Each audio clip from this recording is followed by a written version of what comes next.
Okay, so for my program, I have a 21-year-old Alyssa who is an advanced lifter and also is a softball player.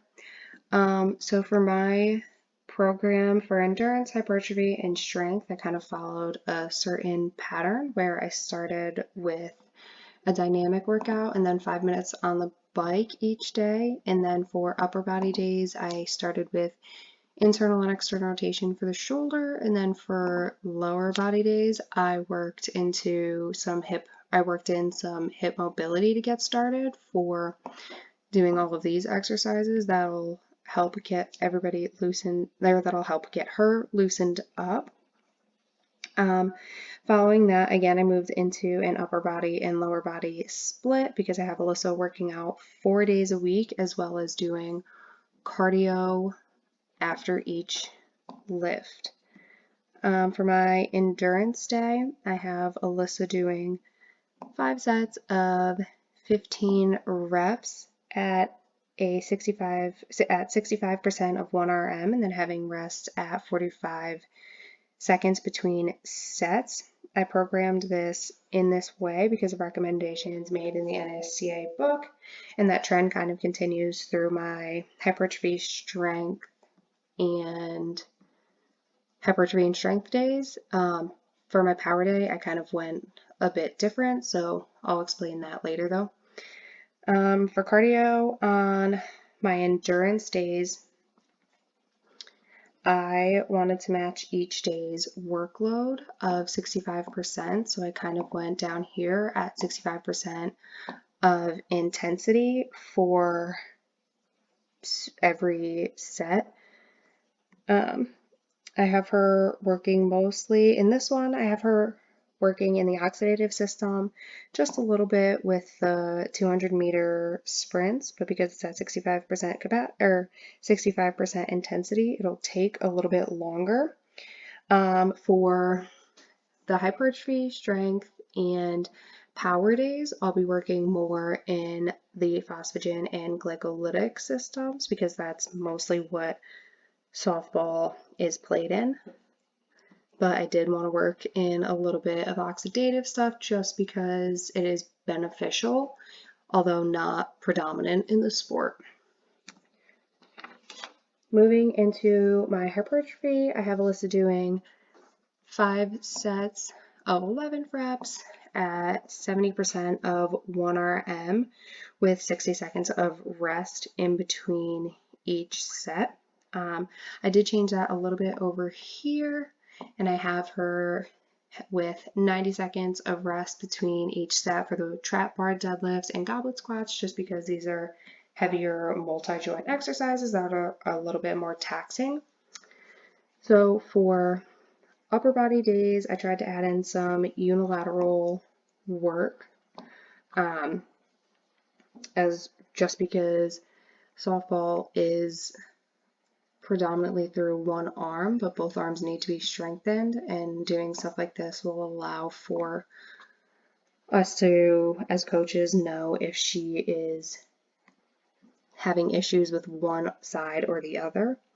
Having things such as the med ball chop will really help her core, and then again the upper body and landmine press, that'll help with everything, especially because softball is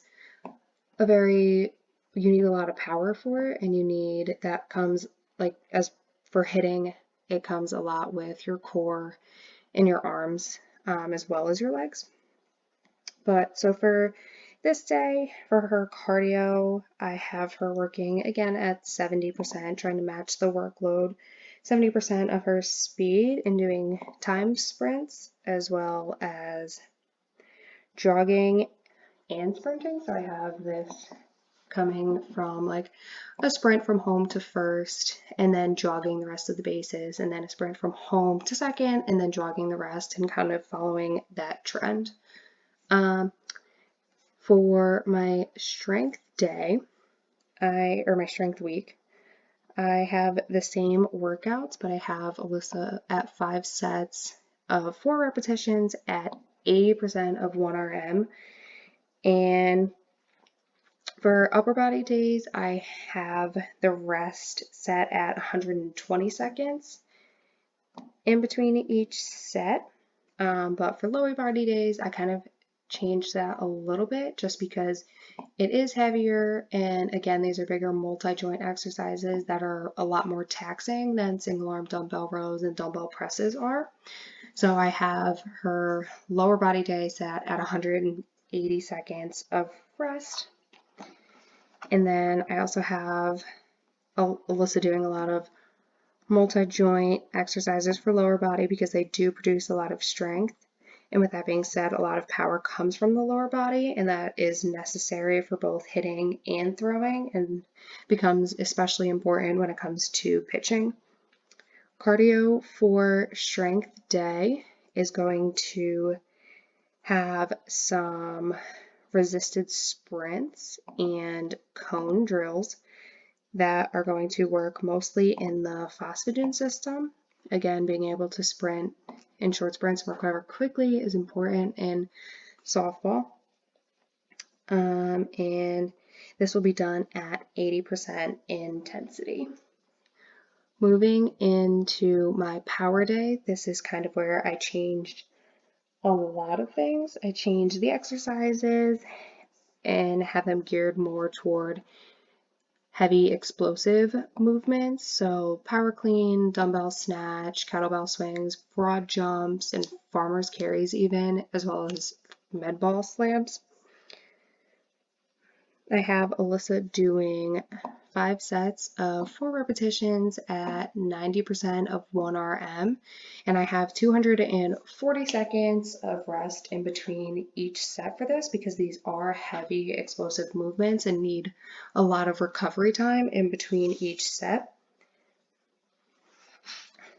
For cardio for this portion is going to be an all-out max sprint. I want 100% intensity all the time for these days because that's what we're working on. We don't want anything not done at full power for this day. And then I have falling start sprints and then sled push sprints. And that is again going to be working in the phosphagen system. And then for pretty much for my entire program, I used exercises that would benefit a softball player, and I created the program to the best of my knowledge thus far.